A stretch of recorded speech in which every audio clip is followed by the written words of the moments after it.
മമ്മൂക്ക സാറിന്റെ മകനാണ്. ഇപ്പൊ സിനിമയിൽ ഇപ്പൊ പൊതുവെ നടന്മാരെ ബന്ധപ്പെട്ട് അല്ലെങ്കിൽ അവർ സപ്പോർട്ട് ചെയ്യുന്ന പൊളിറ്റിക്സ് പാർട്ടിയെ ബന്ധപ്പെട്ട് ഒരുപാട് ആളുകൾ ഇപ്പൊ ഡീഗ്രേഡ് ചെയ്യുന്നുണ്ട് സിനിമ ഇറങ്ങുമ്പോൾ. ഇപ്പൊ റീസെന്റ് ഇറങ്ങിയ മാർക്കോ ആണെങ്കിലും ഉണ്ണിമുന്തൻ സപ്പോർട്ട് ചെയ്യുന്ന ഒരു പാർട്ടിയെ ബേസ് ചെയ്തിട്ട് ഒരുപാട് ആൾക്കാർ ഡിജിറ്റൽ പ്ലാറ്റ്ഫോമിൽ വന്നിട്ട് ഡീഗ്രേഡ് ചെയ്തു. ചേട്ടൻ ഓൾറെഡി ഓൾറെഡി സിനിമയിൽ ഉണ്ടായിരുന്ന ആളാണ്. ഇപ്പൊ പുതിയതായിട്ട് വീണ്ടും സിനിമയിലേക്ക് വരുമ്പോൾ ഇത്തരത്തിലുള്ള കാര്യങ്ങളെയൊക്കെ എങ്ങനെയാണ് നേരിടാൻ, അല്ലെങ്കിൽ നിങ്ങൾക്ക് ഇത്തരത്തിലുള്ളൊരു ഇത് വരുമെന്ന് തോന്നുന്നു? പുതിയതായിട്ട് വരുന്ന ആളുകൾ ഞാൻ പറഞ്ഞത് എന്താന്ന് പറഞ്ഞാൽ അത് ഈ തല്ലിപ്പൊളി മതവികാരുണ്ട്. മമ്മൂക്കന്റെ പടം വരുമ്പോ ഉണ്ണിമുകുന്ദനെ പറ്റി പറഞ്ഞൊരു സാധനം ഇപ്പോ ഈ സിനിമ വന്നപ്പോ നല്ല പടം മാർക്കോ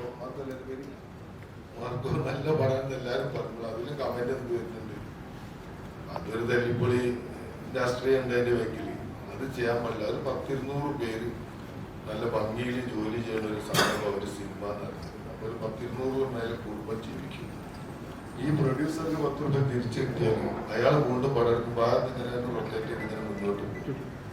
ഈ കണ്ട തല്ലിപ്പൊളി കൂറകൾ കിട്ടുന്ന മെസ്സേജുകളൊക്കെ ഉണ്ടല്ലേ, ഈ കമന്റുകളൊക്കെ, അതൊക്കെ ഒരു വ്യവസായം നശിക്കണം. ഉണ്ണിമുകുന്ദനും കുറച്ച് ശ്രദ്ധിക്കണം.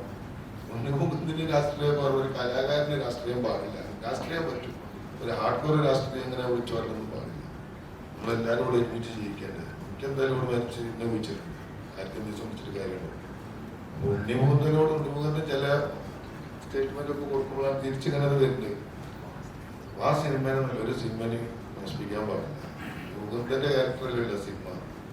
ഇഷ്ടമുള്ളവർ കാണാൻ പോവാ, അല്ലാത്തവര് കാണണ്ട. നല്ലതാണെങ്കിൽ കാണാം, കഴിയണത് നല്ല രീതിയിൽ ജീവിക്കാൻ നോക്കാം. ഈ സിനിമനെ പറ്റി പറയണത് തന്നെ, ഈ സിനിമ നാട് തെറ്റിച്ച ഒരു വാർത്ത ഈ സിനിമയുടെ ഒരു ഭാഗമായിട്ടില്ല, കഴിഞ്ഞുപോയി.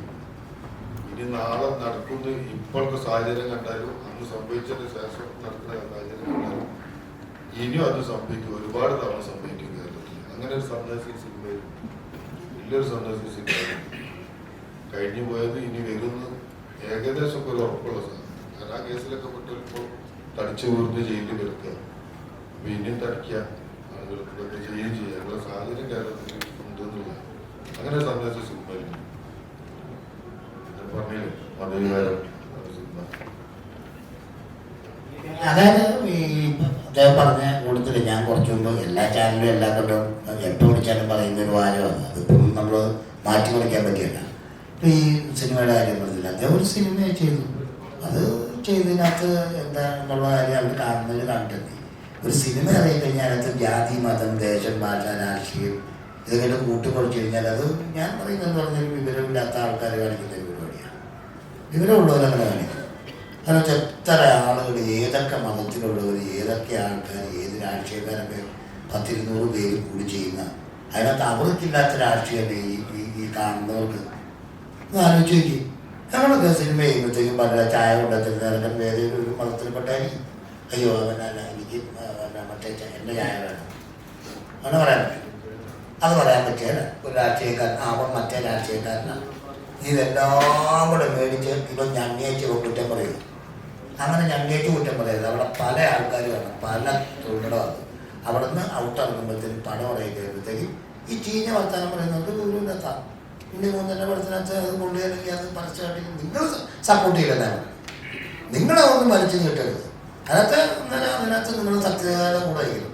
ഇവിടെ പണം അറിയിച്ചിട്ട് അയാളുടെ രാഷ്ട്രീയത്തെ വെച്ചിട്ട് വന്ന് കേട്ട് മരിച്ചു. അതൊന്നും കൊണ്ടുവരാത്ത പരിപാടി. നല്ലത് ചിന്തിക്കുക, നല്ലത് പ്രവർത്തിക്കുക. അപ്പം നന്മ വരും. അത് ചുമ്മാ ചീഞ്ഞളഞ്ഞ കേസും പറഞ്ഞു ഓക്കെ എന്നാ ഇത് പറയാൻ വേണ്ടിയിട്ടായിരുന്നു.